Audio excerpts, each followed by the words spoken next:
जय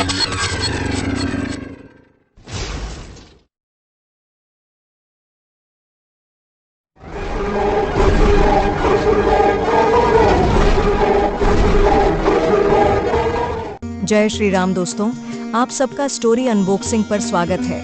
आइए बिना वक्त गवाए प्रभु श्री राम की पावन कथा आगे बढ़ाते हैं। अपने पुत्र इंद्रजित की मृत्यु का समाचार सुनकर रावण दुखी एवं व्याकुल हो विलाप करने लगा। फिर पुत्रवध के प्रतिशोध की ज्वाला ने उसे अत्यंत क्रुद्ध कर दिया। वह राक्षसों को एकत्रित कर बोला, हे निशाचरों, मैंने घोर तपस्या करके ब्रह्मा जी से अद्भुत कवच प्राप्त किया है। उसके कारण मुझे कभी कोई देवता या राक्षस पराजित नहीं कर सकता। देवासुर संग्राम में प्रसन्न होकर ब्रह्मा जी ने मुझे बाण सहित विशाल धनुष भी दिया है। आज मैं उसी धनुष से राम लक्ष्मण का वध करूंगा। मेरे पुत्र मेघनाद ने वानरों को भ्रम में डालने के लिए माया की सीता बनाकर उसका वध किया था, परंतु मैं आज वास्तव में सीता का वध करके उस झूठ को सत्य कर दिखाऊंगा। इतना कहकर वह चमचमाती हुई तलवार लेकर सीता को मारने के लिए अशोक वाटिका में जा पहुंचा। रावण को यह नीच कर्म करने के लिए तैयार देखकर रावण के एक विद्वान और सुशील मंत्री सुपार्श्व ने उसे रोकते हुए कहा, महाराज दशग्रीव, आप प्रकांड पंडित और वेद शास्त्रों के झाता हैं। क्रोध के वशीभूत होकर आप सीता की हत्या क्यों करना चाहते हैं? किंतु क्या क्रोध के कारण धर्म को भूलना उचित है? आप सदैव धैर्य पूर्वक कर्तव्य का पालन करते आए हैं, इसलिए यह अनुचित कार्य न करें और हमारे साथ चलकर रणभूमि में राम पर अपना क्रोध उतारें। मंत्री के वचन सुनकर रावण वापस अपने महल लौट गया। वहां मंत्रियों के साथ आगे की योजना पर विचार करने लगा। फिर बोला, कल हमको पूरी शक्ति से राम पर आक्रमण कर देना चाहिए। रावण की आज्ञा पाकर दूसरे दिन प्रातःकाल लंका के वीर राक्षस नाना प्रकार के अस्त्र शस्त्रों से सुसज्जित होकर वानर सेनाओं से जा भिड़े। परिणाम यह हुआ कि दोनों ओर के वीरों द्वारा किए गए आक्रमण और प्रति आक्रमण से समर भूमि में रक्त की धारा बह चली, जो मृत शरीरों को लकड़ी की तरह बहा रही थी। जब राक्षसों ने वानर सेना की मार मार कर दुर्गति कर दी, तो स्वयं श्री राम ने वानरों पर आक्रमण करती हुई राक्षस सेना का देखते देखते इस प्रकार सफाया कर दिया, जिस प्रकार से तेजस्वी सूर्य की किरणें रात्रि के तम का सफाया कर देती हैं। उन्होंने केवल आधे पहर में 10,000 रथों, 18,000 हाथियों, 14,000 अश्वारोही वीरों और 2 लाख पैदल सैनिकों को मार गिराया। जब लंका में इस भयानक संहार की सूचना पहुंची, तो सारे नगर में हाहाकार मच गया। राक्षस नारियां अपने पिता, पति, पुत्र, भाई आदि का स्मरण कर करके भयानक क्रंदन करने लगीं। रावण ने क्रुद्ध, दुखी और शोकाकुल होकर महोदर, महापार्श्व और विरूपाक्ष को युद्ध करने के लिए बुला भेजा। उनके आने पर वह स्वयं भी करोड़ों सूर्यों के समान दीप्तिमान तथा 8 घोड़ों से सुसज्जित रथ पर बैठकर उन्हें साथ ले युद्ध करने को चला। उसके चलते ही मृदंग, पाह, शंख आदि नाना प्रकार के युद्ध वाद्य बजने लगे। महापार्श्व, महोदर और विरूपाक्ष भी अपने अपने रथों पर सवार होकर उसके साथ चले। उस समय सूर्य की प्रभा फीकी पड़ गई। सब दिशाओं में अंधेरा छा गया। भयंकर पक्षी अशुभ बोली बोलने लगे। धरती कांपती सी प्रतीत होने लगी। ध्वज के अग्रभाग पर गृध्र आकर बैठ गया। बाईं आंख फड़कने लगी। किंतु इन भयंकर अशुभ लक्षणों की ओर ध्यान न देकर रावण अपनी सेना सहित युद्ध भूमि में जा पहुंचा। राक्षस सेना को रावण के साथ आया देखकर वानर सेना भी ललकारती हुई सामने आ पहुंची। उसे देखकर रावण का क्रोध और भड़क गया। अत्यंत क्रोधित हो उसने भारी मारकाट मचा दी। कितने ही वानरों के सिर काट डाले, कितनों के मस्तक कुचल डाले, कितनों ही की वक्ष चीर डाले। जिधर भी उसकी दृष्टि घूम जाती, वहीं उसके बाण वीर यूथपतियों को अपनी मार से व्याकुल कर देते। अंत में बचे घायल वानरों ने दौड़कर श्री रामचंद्र जी के पास गुहार लगाई। उनके पीछे पीछे रावण भी श्री राम के सामने जा पहुंचा। वानर सेना की दुर्दशा देखकर सुग्रीव ने सेना को संयत रखने का भार वीर सुषेण पर सौंपा और स्वयं एक विशाल वृक्ष उखाड़कर शत्रु पर आक्रमण करने के लिए दौड़ा। अनेक यूथपति भी बड़े बड़े वृक्ष और पत्थर लेकर उसके पीछे पीछे चले। उनकी मार से राक्षस सेना धराशायी होने लगी। राक्षस सेना को नष्ट होते देख विरूपाक्ष गर्जना करते हुए सुग्रीव पर आक्रमण करने के लिए दौड़ा। सुग्रीव ने एक बड़ा वृक्ष उस पर दे मारा, जिससे विरूपाक्ष का हाथी वहीं मरकर ढेर हो गया। हाथी की पीठ से कूदकर हाथ में तलवार ले विरूपाक्ष सुग्रीव पर झपटा। दोनों में भयंकर युद्ध हुआ। उसकी तलवार से घायल हो सुग्रीव ने क्रोध से दांत किटकिटाकर उसके वक्ष पर मुक्के का प्रहार किया। इससे वह और क्रुद्ध हो गया और तलवार के एक ही वार से सुग्रीव का कवच काट डाला। तब अत्यंत कुपित हो सुग्रीव ने उस पर लगातार अनेक प्रहार किए। उसके शरीर से रक्त बहने लगा, एक आंख फूट गई। अंत में उसने वहीं दम तोड़ दिया। विरूपाक्ष के वध से कुपित महोदर ने वानर सेना में भयंकर संहार आरंभ कर दिया। जब घायल होकर वानर इधर उधर भागने लगे तो सुग्रीव ने एक बड़ी शिला उस पर दे मारी, जिसे महोदर ने अपने बाणों से बीच में ही काट डाला। फिर सुग्रीव ने 1 साल वृक्ष से उस पर आक्रमण किया, किंतु उसने उसे भी काट डाला। जब सुग्रीव ने मारने के लिए परिध उठाया तो महोदर ने गदा से आक्रमण करना आरंभ कर दिया। युद्ध में जब परिध और गदा दोनों टूट गए तो वे दोनों एक दूसरे पर मुक्कों से वार करने लगे। दोनों में से कोई भी हार मानने को तैयार नहीं था। तभी सुग्रीव और महोदर ने वहां पड़ी तलवारों को उठा लिया। महोदर ने तलवार से सुग्रीव का कवच काटने के लिए आक्रमण किया तो तलवार कवच में अटक गई। जब वह तलवार को खींच रहा था तभी सुग्रीव ने उसके सिर को धड़ से अलग कर उसे यमलोक पहुंचा दिया। महोदर को मर जाने पर महापार्श्व सुग्रीव पर तीक्ष्ण हथियारों की मार करता हुआ टूट पड़ा। सामने जांबवंत और अंगद को देखकर उसने अपने बाणों से दोनों को घायल कर दिया। इससे अंगद के नेत्र क्रोध से लाल हो गए। उसने एक परिध को उसकी ओर इतने वेग से फेंका कि उसके हाथ से धनुष और सिरस्त्राण छूटकर दूर जा गिरे।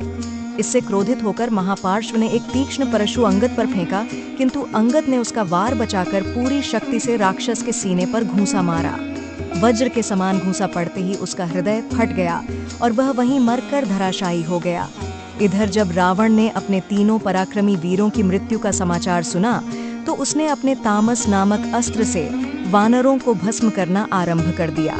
रावण को विशाल वानर सेना का संहार करते देख राम और लक्ष्मण अपने अपने धनुष बाणों को लेकर युद्ध करने के लिए तैयार हुए। सबसे पहले लक्ष्मण ने अपने बाणों से रावण पर आक्रमण किया। रावण लक्ष्मण के बाणों को काटते हुए श्री राम के सामने जा पहुंचा और उन पर बाणों की वर्षा करने लगा। राम ने भी इसका उचित उत्तर दिया और दोनों ओर से भयंकर युद्ध होने लगा। दोनों ही दो भयानक यमराजों की भांति एक दूसरे से भिड़ रहे थे और नाना प्रकार के अस्त्र शस्त्रों से आक्रमण कर रहे थे।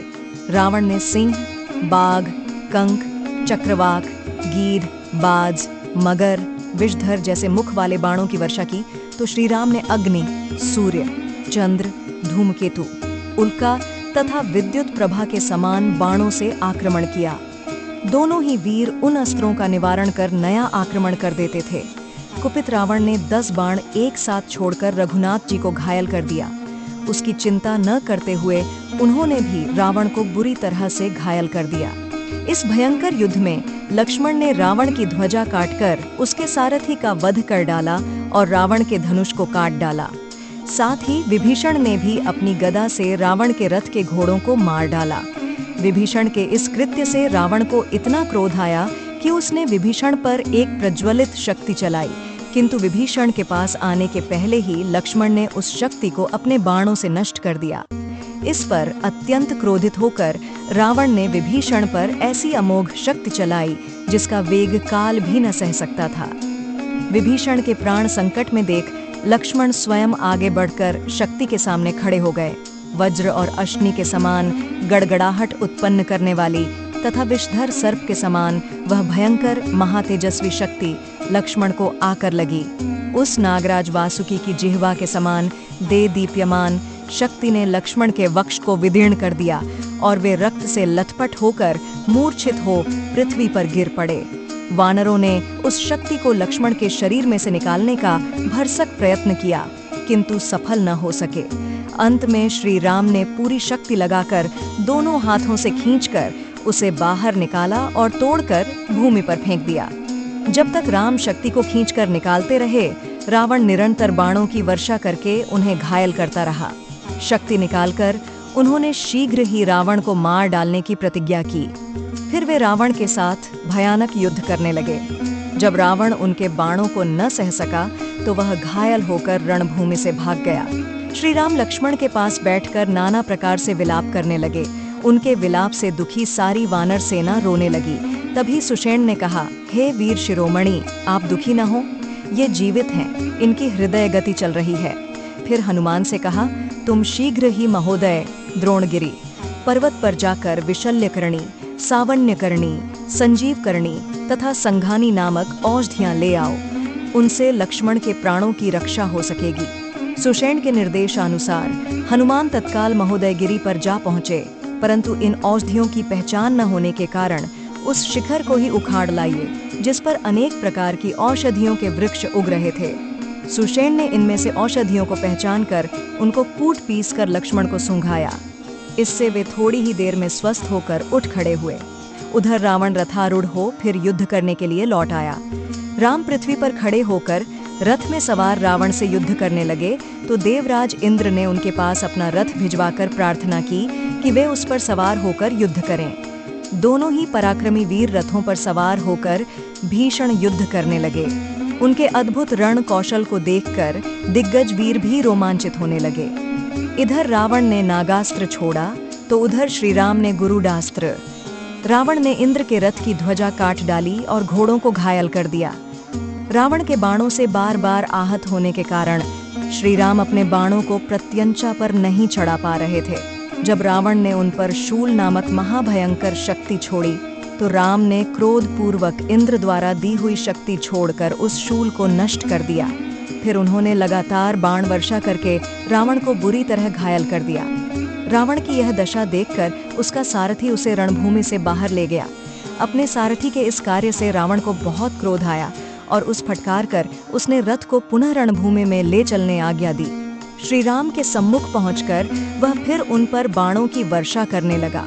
दोनों महावीर महारथियों के बीच फिर ऐसा भयंकर युद्ध आरंभ हुआ कि वानरों और राक्षसों की विशाल सेनाएं और पराक्रमी वीर अपने हाथों में हथियार होते हुए भी निश्चेष्ट होकर उनका रण कौशल देखने लगे। राक्षसों की दृष्टि रावण के पराक्रम पर अटकी हुई थी तो वानरों की श्री राम के शौर्य पर। श्री राम को अपनी विजय पर पूर्ण विश्वास था और परिस्थितियों को देखते हुए रावण समझ गया था कि उसकी मृत्यु निश्चित है। यह सोचकर दोनों रणकेसरी अपनी पूरी शक्ति से युद्ध करने लगे। पहले रामचंद्र जी ने रावण के रथ की ध्वजा को एक ही बाण से काट गिराया। इससे क्रोधित होकर रावण चारों ओर गदा, चक्र, परिध, मूसल, शूल तथा माया निर्मित शस्त्रों की वर्षा करने लगा। दोनों ओर से भयानक घात प्रतिघात होने लगे। युद्ध विषयक प्रवृत्ति और निवृत्ति में दोनों ही रणपंडित अपना अपना अद्भुत कौशल दिखाने लगे। सनसनाते बाणों के घटाटोप से सूर्य की प्रभा लुप्त हो गई और वायु की गति भी मंद पड़ गई। देव, गंधर्व, किन्नर, यक्ष, सिद्ध, महर्षि सभी चिंता में पड़ गए। तभी अवसर पाकर महाबाहु राम ने एक विषधर समान बाण छोड़कर रावण का मस्तक काट डाला, परंतु उसके स्थान पर रावण का वैसा ही दूसरा नया सिर उत्पन्न हो गया। जब श्री राम ने उसे भी काट डाला तो वहां तीसरा शीश प्रकट हो गया। इस प्रकार बार बार शीश कटने पर भी उसका अंत नहीं हो रहा था। यह दशा देखकर इंद्र के सारथी मातली ने कहा, प्रभु, आप इसे मारने के ब्रह्मास्त्र का प्रयोग कीजिए, अब उसके विनाश का समय आ पहुंचा है। मातली की बात सुनकर रघुनाथ जी को ब्रह्मा के उस बाण का स्मरण हो आया जो उन्हें अगस्त्य मुनि ने दिया था। उन्होंने रावण की छाती को लक्ष्य करके वह बाण पूरे वेग के साथ छोड़ दिया, जिसने रावण के हृदय को विदीर्ण कर दिया। इससे रावण के प्राण पखेरु उड़ गए। रावण को मारकर वह बाण पृथ्वी में समा गया और पुनः स्वच्छ होकर श्री राम के तरकस में लौट आया। रावण के विनाश और श्री राम की विजय से समस्त लोकों में हर्ष की लहर दौड़ गई। चारों ओर श्री राम की जय जयकार होने लगी। वानर सेना में आनंद का पारावार न रहा। प्रत्येक सैनिक विजय गर्व से फूला न समाता था। पराजित और मरे हुए भाई को देखकर विभीषण अपने आंसुओं को न रोक सका और वह फूट फूट कर विलाप करने लगा और कहने लगा, हे भाई, अहंकार के वशीभूत होकर तुमने मेरी, प्रहस्त, कुंभकर्ण, इंद्रजित, नरांतक आदि किसी की भी बात न मानी। उसी का फल ये सामने आया। तुम्हारे मरने से नीति पर चलने वाले लोगों की मर्यादा टूट गई। धर्म का मूर्तिवान विग्रह चला गया। सूर्य पृथ्वी पर गिर पड़ा। चंद्रमा अंधेरे में डूब गया और जलती अग्निशिखा बुझ गई। विभीषण को इस प्रकार विलाप करते देख श्री राम ने उसे समझाया, हे विभीषण, तुम्हें इस प्रकार शोक नहीं करना चाहिए। रावण असमर्थ होकर नहीं मरा है, उसने प्रचंड पराक्रम का प्रदर्शन किया है। इस प्रकार क्षत्रिय धर्म का पालन करते हुए मरने वालों के लिए शोक नहीं करना चाहिए। युद्ध में सदा विजय ही विजय मिले, ऐसा पहले भी कभी नहीं हुआ है। यह सोचकर उठो और संयत मन से प्रेत कर्म करो। मैं इसमें तुम्हें पूरा सहयोग दूंगा। बैर जीवन काल तक ही रहता है, मरने के बाद उस बैर का अंत हो जाता है। इसलिए यह जैसा तुम्हारा स्नेहपत्र है, उसी तरह मेरा भी है। रावण की मृत्यु का समाचार सुनकर मंदोदरी सहित उसकी सभी रानियां शोकाकुल होकर अंतपुर से निकल पड़ी। वे चीख चीख कर विलाप करने लगी। हाँ आर्यपुत्र, हाँ नाथ, पुकारते हुए वे कटी हुई लताओं की भांति रावण के मृत शरीर पर गिरकर हाहाकार करने लगी। हाय! असुर, देवता और नाग जिसके भय से कांपा करते थे, आज उन्हीं की एक मनुष्य ने यह दशा कर दी। आपके प्रिय भाई विभीषण ने आपके हित की बात कही थी, उसे ही आपने निकाल बाहर किया। राक्षस शिरोमणे, ऐसी बात नहीं है कि आपके स्वेच्छाचार से हमारा विनाश हुआ है, दैव ही सब कुछ कराता है। मंदोदरी बिलख बिलख कर कह रही थी, नाथ, पहले आपने इंद्रियों को जीतकर ही तीनों लोकों पर विजय पाई थी। उस बैर का प्रतिशोध लेकर इंद्रियों ने ही अब आपको परास्त किया है। खर के मरने पर ही मुझे विश्वास हो गया था कि राम कोई साधारण मनुष्य नहीं है। मैंने बारंबार आपसे कहा था रघुनाथ जी से बैर विरोध न लें, किंतु आप नहीं माने। उसी का आज यह फल मिला है। आपने महान तेजस्वी सीता का अपहरण किया। वे संसार की महानतम पतिव्रता नारी हैं। उनका अपहरण करते समय ही आप जलकर भस्म नहीं हो गए, यही महान आश्चर्य है। आज वही सीता आपकी मृत्यु का कारण बन गई। हाय स्वामी, आपकी मृत्यु कैसे हो गई? आप तो मृत्यु की भी मृत्यु थे, फिर स्वयं ही मृत्यु के अधीन कैसे हो गए? महाराज, पतिव्रता के आंसू इस पृथ्वी पर व्यर्थ नहीं गिरते। यह कहावत आपके साथ ठीक ठीक घटी है। आपने युद्ध में कभी कायरता नहीं दिखाई, परंतु सीता का हरण करते समय आपने कायरता का ही परिचय दिया था। मैं शोक से पीड़ित हो रही हूँ और आप मुझे सांत्वना भी नहीं दे रहे। आज आपका वह प्रेम कहाँ गया?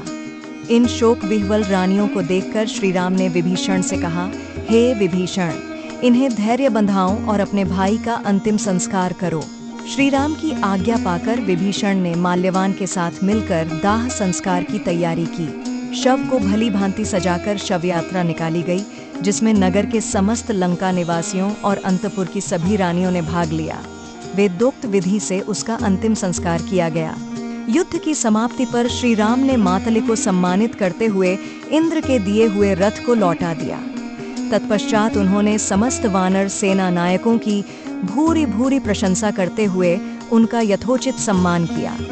फिर वे लक्ष्मण से बोले, सौम्य, अब तुम लंका में जाकर विभीषण का राज्याभिषेक करो, क्योंकि इन्होंने मुझ पर बहुत बड़ा उपकार किया है। रघुनाथ जी की आज्ञा पाकर लक्ष्मण ने प्रसन्नता पूर्वक सोने का घड़ा उठाया और एक वानर युद्धपति को समुद्र का जल भर लाने का आदेश दिया। उन्होंने लंकापुरी में जल से भरे उस घट को उत्तम स्थान पर स्थापित किया। फिर उस जल से विभीषण का वेदोक्त रीति से अभिषेक किया। राज सिंहासन पर विराजमान विभीषण उस समय अत्यंत तेजस्वी प्रतीत हो रहे थे। लक्ष्मण के पश्चात अन्य सभी उपस्थित राक्षसों और वानरों ने भी उनका अभिषेक किया। विभीषण को लंका के सिंहासन पर अभिषिक्त देख उसके मंत्री और प्रेमी अत्यंत प्रसन्न हुए। वे श्री राम की स्तुति करने लगे। उन्होंने अपने निष्ठा का आश्वासन देते हुए दही, अक्षत, मिष्ठान्न, पुष्प आदि अपने नए नरेश को अर्पित किए और महाराज विभीषण की जय, श्री रामचंद्र जी की जय का उद्घोष किया।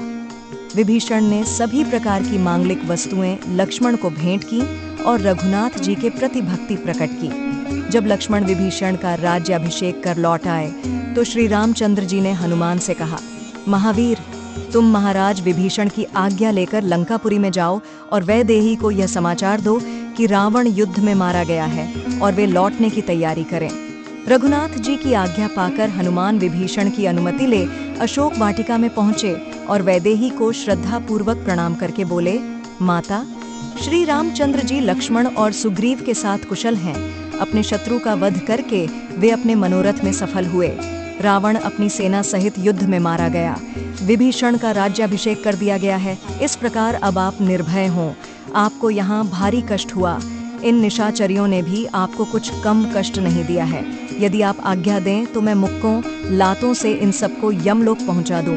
हनुमान की यह बात सुनकर सब निशाचरियां भय से थर थर कांपने लगीं, परंतु करुणामयी सीता बोली, नहीं वीर, इसमें इनका कोई दोष नहीं है। ये तो रावण की आज्ञा का ही पालन करती थीं। इसके अतिरिक्त पूर्वजनित कर्मों का फल तो मुझे भोगना ही था। यदि फिर भी इन दासियों का कुछ अपराध हो तो उसे मैं क्षमा करती हूँ। अब तुम ऐसी व्यवस्था करो कि मैं शीघ्र प्राणनाथ के दर्शन कर सकूं। पवनपुत्र ने लौटकर जब दशरथ नंदन को सीता का संदेश दिया तो उन्होंने विभीषण से कहा, भाई विभीषण, तुम शीघ्र जाकर सीता को अंगराग तथा दिव्य आभूषणों से विभूषित करके मेरे पास ले आओ। आज्ञा पाकर विभीषण ने स्वयं वैदेही का पास जाकर उनके दर्शन किया और उन्हें श्री राम द्वारा दी गई आज्ञा कह सुनाई।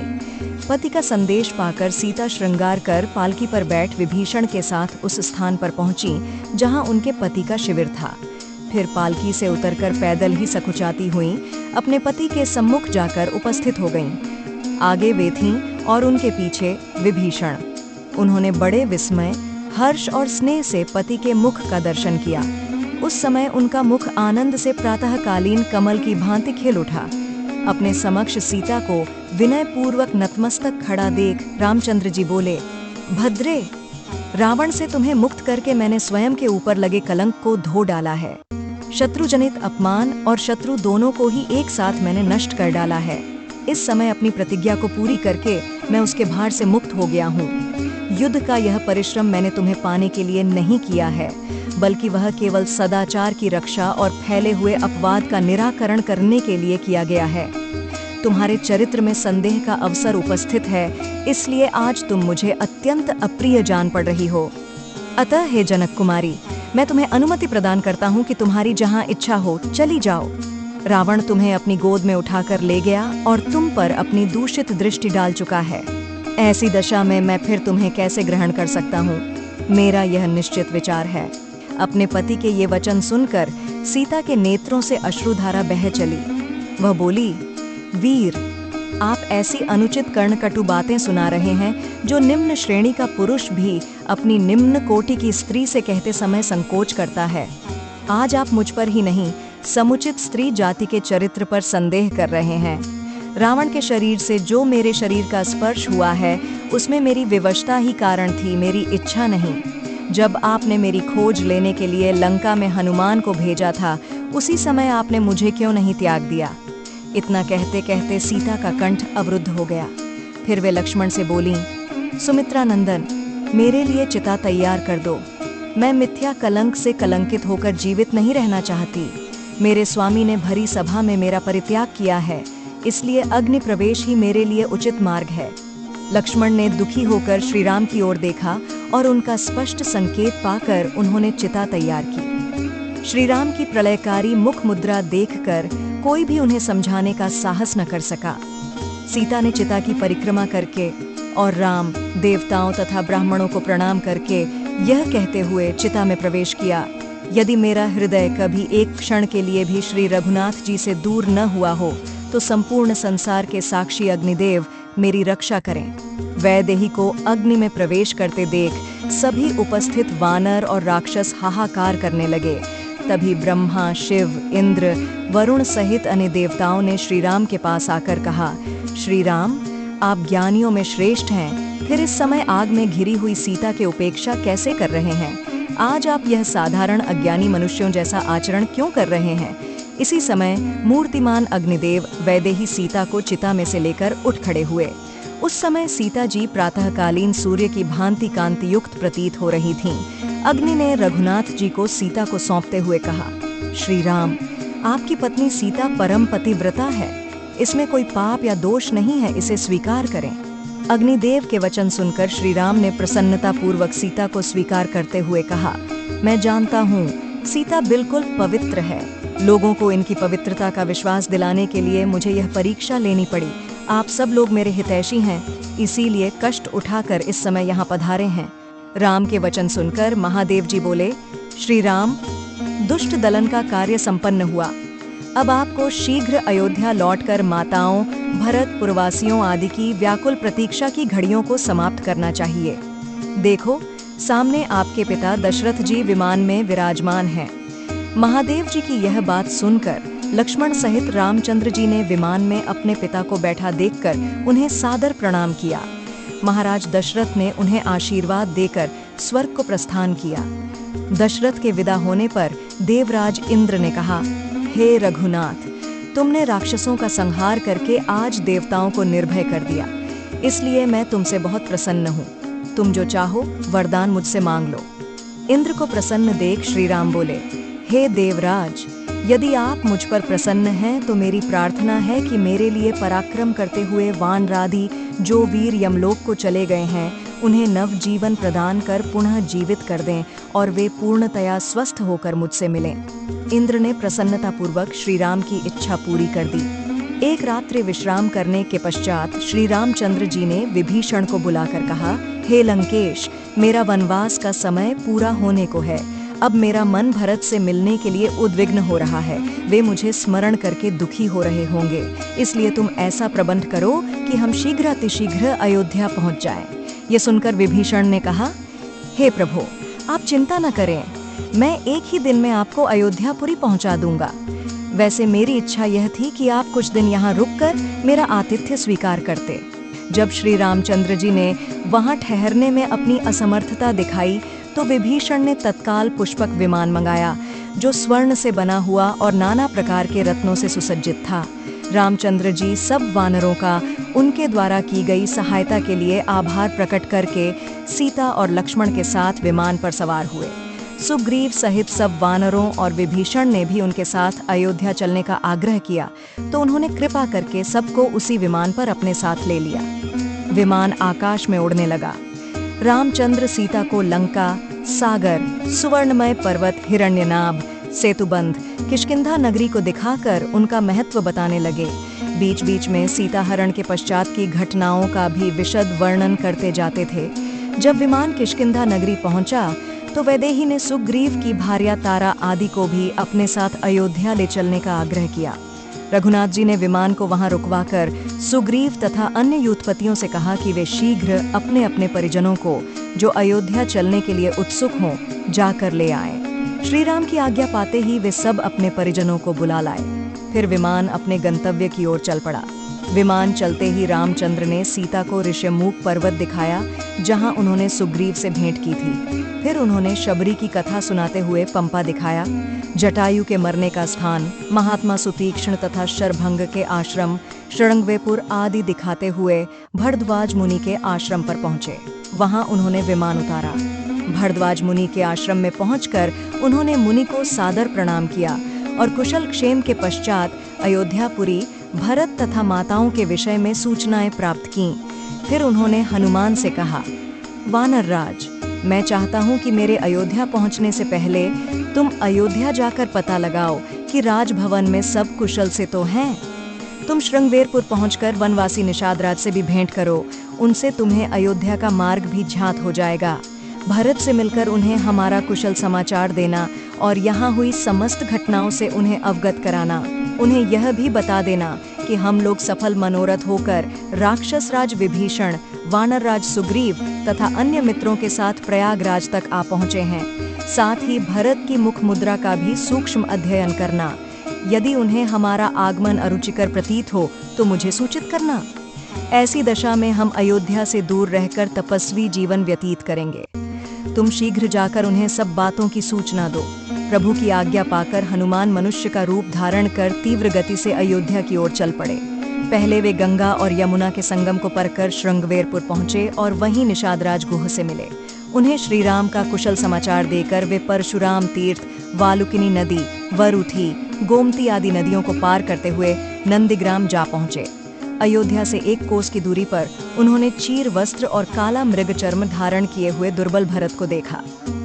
वे तपस्यारत ब्रह्मर्षि के सदृश दिखाई दे रहे थे। भरत जी के पास पहुंचकर पवन पुत्र हनुमान ने दोनों हाथ जोड़कर उनसे निवेदन किया, देव, श्री रघुनाथ जी ने आपको अपना कुशल समाचार कहलाया है और आपका कुशल समाचार पूछा है। आप इस अत्यंत दारुण शोक का परित्याग करें, आप शीघ्र ही श्री राम से मिलेंगे।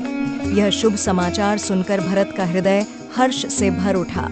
उन्होंने बड़े उत्साह से पवन पुत्र को प्रमपूर्वक अपने हृदय से लगा लिया और बोले, भैया, तुमने जो मुझे यह प्रिय संवाद सुनाया है, इसके बदले में मैं तुम्हें क्या दूं? मुझे कोई ऐसी वस्तु दिखाई नहीं देती जो तुम्हारी इस शुभ सूचना का उचित उपहार हो सके। फिर भी मैं तुम्हें इसके लिए 100 उत्तम गांव, 1,00,000 गौएं और उत्तम आचार वाली स्वर्ण, रत्न तथा आभूषणों से सुसज्जित 16 कुलीन कुमारी कन्याएं पत्नी रूप में समर्पित करता हूँ। फिर बोले, सौम्य, मुझे यह बताओ कि श्री रघुनाथ जी का और वानरों का मेल मिलाप कैसे हुआ? भरत के इस प्रश्न के उत्तर में हनुमान ने श्री राम के वनवास से लेकर दंडकारण्य में प्रवेश करके विराट को मारने, शरभंग मुनि के स्वर्ग सिधारने, खरदूषण तथा त्रिशरा को मारने, सीताहरण, गिद्धराज, जटायु की मृत्यु, सीता की खोज करते हुए सुग्रीव से भेंट होने का विवरण सुनाकर उन्होंने सीता की खोज करने, सागर पर पुल बांधने तथा सपरिवार रावण को मारकर वैदेही को मुक्त कराने तक का वृतांत सुना डाला। यह भी बता दिया कि अब रामचंद्र जी पुष्पक विमान से अयोध्या आ रहे हैं। हर्ष विभोर भरत ने शत्रुघ्न को बुलाकर उन्हें यह शुभ समाचार सुनाया और रामचंद्र जी के भव्य स्वागत की तैयारी करने का आदेश देते हुए कहा, सभी देवस्थानों में सुगंधित पुष्पों द्वारा पूजन हो। सभी वैतालिक, नृत्यांगनाएं, रानियां, मंत्रीगण, सेनाएं और नगर के प्रमुख जन श्री रामचंद्र जी के दर्शन और स्वागत के लिए नगर के बाहर चले। नगर के सभी मार्गों, बाजारों तथा अट्टालिकाओं को ध्वजा पताकाओं आदि से सजाया जाए। दूसरे दिन प्रातःकाल सभी श्रेष्ठ नगर निवासी, मंत्रीगण, अंतपुर की रानियां आदि असंख्य सैनिकों के साथ श्री राम की अगवानी के लिए उत्साहपूर्वक नंदीग्राम आ पहुंचे।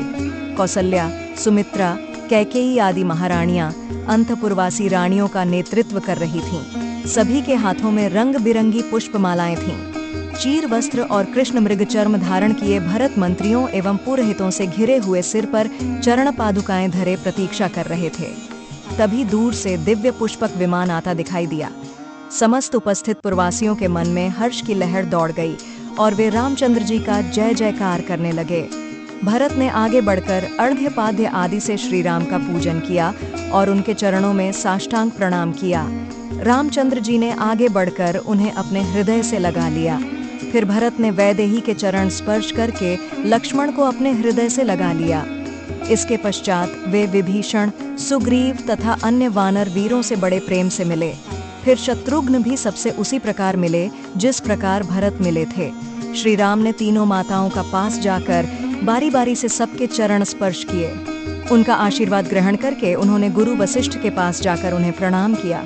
उधर सब नागरिक उच्च स्वर में उनका अभिनंदन, स्वागत और जय जयकार कर रहे थे।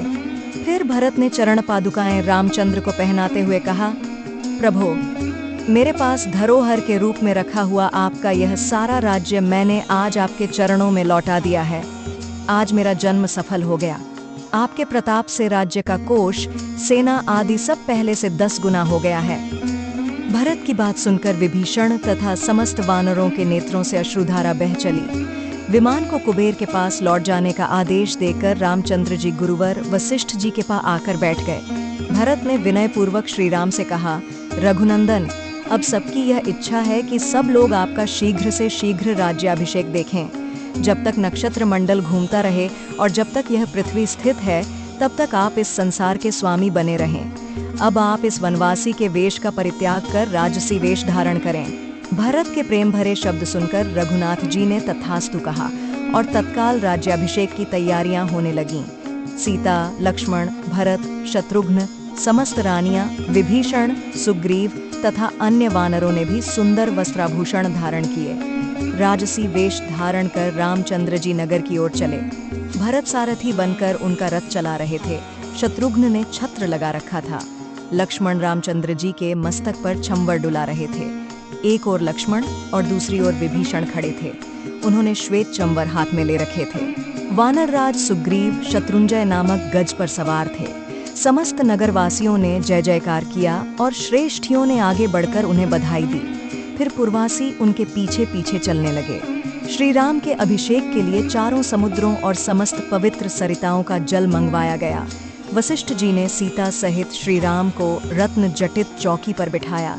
फिर वशिष्ठ, वामदेव, जावाली, काश्यप, कात्यायन, सुयज्ञ गौतम और विजय ने उनका अभिषेक किया।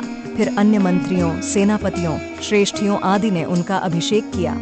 उस समय श्री राम ने ब्राह्मण को गौएं, स्वर्ण मुद्राएं, बहुमूल्य आभूषण तथा वस्त्रादि बांटे। फिर उन्होंने विभीषण, सुग्रीव, अंगद तथा अन्य वानरों को भी उपहार दिए। सीता जी ने अपने गले का हार उतारकर स्नेहपूर्वक पवन पुत्र को दिया।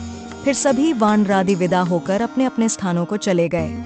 राज्य करते हुए राजा रामचंद्र ने 100 अश्वमेघ यज्ञ तथा पौंडरी एवं वाजपेयी यज्ञ किए। राम राज्य में चोरी, दुराचरण, वैधव्य, बाल मृत्यु आदि की घटनाएं कभी नहीं हुई। सारी प्रजा धर्म में रत रहती थी। इस प्रकार राम ने 11,000 वर्ष तक राज्य किया। रामायण की पावन कथा का ये भाग यहीं तक। वीडियो को लाइक, शेयर कीजिए और चैनल को सब्सक्राइब करना न भूलें।